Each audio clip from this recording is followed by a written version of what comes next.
On the far edge of West Virginia, surrounded by endless forests and silent mountains, there was an old railway station called Black Hollow Station. Most people had never heard of it. The station was small, forgotten, and slowly being reclaimed by nature. Rust covered the rails, vines crawled along the cracked platform, and the wooden sign that once proudly displayed the station's name now hung crooked, barely readable. For almost 30 years, no trains had stopped there. Locals avoided the place, especially at night. They said the last train that ever passed through Black Hollow never truly left. And sometimes, it still returned. Daniel Harper had never believed in ghost stories. He was a documentary filmmaker from Chicago who specialized in investigating strange legends. His videos had millions of viewers online, and his audience loved watching him explore abandoned places. When Daniel first heard about Black Hollow Station, he thought it sounded perfect for his next episode. A train that appears out of nowhere. Passengers that no one can see clearly. And a station that had been abandoned for decades. To Daniel, it sounded like another exaggerated local legend. To his viewers, it would be perfect entertainment. Daniel didn't go alone. With him were 3 members of his small filming crew. Samantha, the camera operator, was calm and practical. She rarely believed in anything supernatural.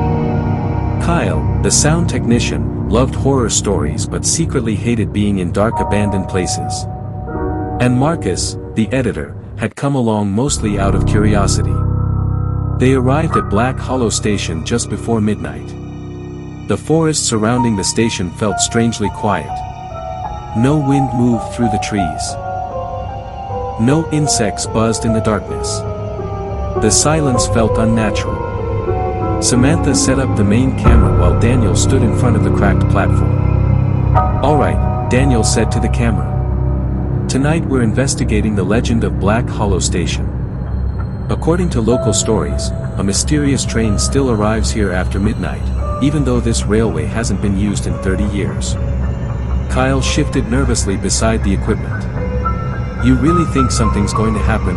he asked. Daniel laughed. "Probably not. But if it does, it'll make a great video." They waited. Midnight passed. Nothing happened. The forest remained silent. Kyle checked his watch. "Maybe the ghosts missed their train tonight," he joked. Daniel was about to end the recording when something strange happened. A faint metallic sound echoed through the valley. At first it was barely noticeable. Then it grew louder. A distant rumble. The unmistakable sound of train wheels moving along tracks. Everyone froze. "That can't be real," Samantha whispered. The railway hadn't been used for decades. And yet the sound was getting closer. Slowly, Daniel turned his flashlight toward the dark stretch of rails disappearing into the forest. Far away in the distance, a dim yellow light appeared. It was moving toward them. Within minutes, the shape of an old train emerged from the darkness. It looked ancient. The metal was dull and scratched, and the front of the locomotive carried the faded number 613. Steam drifted slowly around the wheels. The train rolled to a stop directly in front of the platform. None of the crew spoke. None of them had expected this. The doors of the passenger cars slowly creaked open. But something about the train felt wrong. There were people inside. Daniel could see their silhouettes through the dusty windows. Yet none of them moved. They simply sat there, staring forward. "Are those mannequins?" Marcus whispered. Daniel stepped closer to the nearest door. "Hello?" he called. No one answered. The interior lights flickered weakly. Samantha kept filming. "This is incredible," she whispered. Daniel slowly climbed onto the train. The air inside felt cold and stale. Rows of passengers sat silently in their seats. Men and women dressed in old-fashioned clothing from decades ago. None of them blinked. None of them moved. Their faces were pale, almost lifeless. Daniel felt an uneasy chill crawl up his spine. "Okay, this is definitely creepy," he said quietly. Kyle followed him inside, holding a microphone. Suddenly, one of the passengers moved. Just slightly. Its head turned slowly toward Daniel. Its eyes were completely black. Kyle gasped and stumbled backward. What the hell was that? Before Daniel could react, the train doors slammed shut. Hard. The lights inside flickered violently. Outside the windows, Samantha and Marcus were shouting. But their voices sounded distant. Muffled. As if they were suddenly far away. The train began to move. Daniel ran toward the door and tried to open it. It wouldn't budge. "We're locked in," Kyle shouted. The train slowly picked up speed. Outside the windows, the forest blurred past. But something else was wrong. The landscape outside no longer looked like West Virginia. The trees were darker. The sky had turned an unnatural shade of deep gray. And the moon hanging above the forest looked far too large. Kyle stared out the window in horror. "Daniel, where are we?" Daniel didn't answer. Because the passengers around them were beginning to move. Slowly. One by one. Their heads turned toward the two men standing in the aisle. Dozens of black eyes stared directly at them. Then they all spoke at once. Their voices sounded dry and hollow. "You weren't supposed to board the train." Daniel's heart pounded. "What is this place?" he demanded.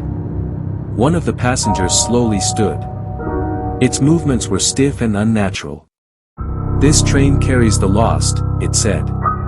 "Souls who never reach their destination." Kyle backed away. "You mean, ghosts?" The passenger tilted its head. "Something like that." Daniel felt a wave of panic rising inside him. "How do we get off?" The passenger pointed toward the front of the train. "You must ask the conductor." The two men hurried down the narrow aisle toward the locomotive. Behind them, the passengers continued whispering softly. Their voices blended together in a disturbing chorus. The door to the conductor's cabin stood slightly open. Daniel pushed it slowly. Inside stood a tall figure wearing a dark conductor's uniform. His back faced them. The train whistle screamed loudly through the night. Daniel stepped forward. "Excuse me." The conductor slowly turned around. His face was pale and stretched unnaturally thin. But the most terrifying thing was his smile. It was far too wide. "New passengers," he said calmly. "You boarded willingly." Daniel swallowed. "We didn't know what this train was." The conductor chuckled. "Everyone says that." Kyle's voice trembled. "Can we leave?" The conductor's smile widened even further. "No one leaves the last train." The train suddenly lurched violently. Outside the windows, the forest had completely vanished. Instead, endless darkness surrounded the tracks. And far ahead, something enormous waited in the distance. A massive station built from black stone. Its towers rose high into the dark sky. Thousands of shadowy figures stood along its platform. Waiting. Daniel realized the horrifying truth.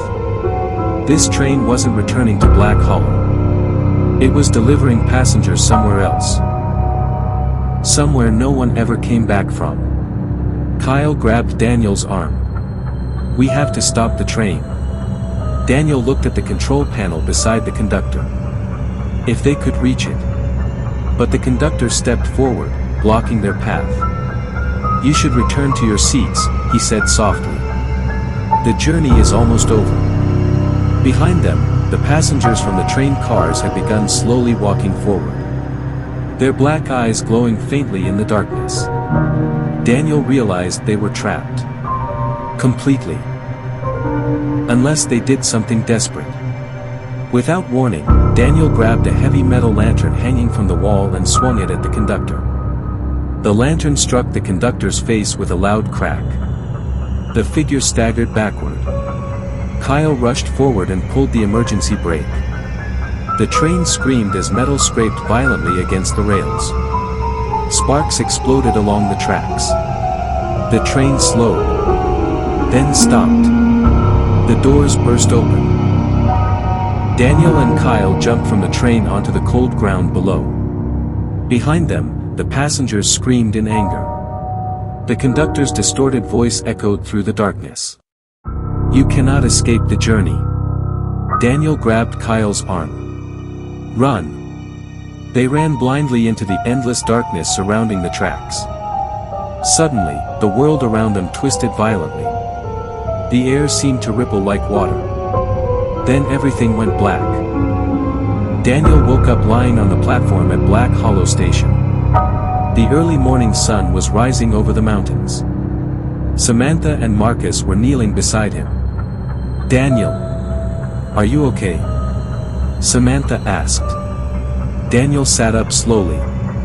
Kyle lay nearby, breathing heavily. The train was gone. The tracks were silent again. Everything looked normal. Marcus shook his head in disbelief. "You both disappeared for almost 10 minutes. Daniel stared at the empty rails. "What do you mean?" "You boarded the train," Samantha said. Then it vanished. Daniel felt a cold shiver run through his body. Because in his hand he was still holding something. A small brass train ticket. Stamped with the number 613. And on the back of the ticket, 3 words were written in faded ink. "Return trip pending." Far away in the forest, a faint train whistle echoed through the mountains. And somewhere in the darkness beyond the trees, a train was still waiting.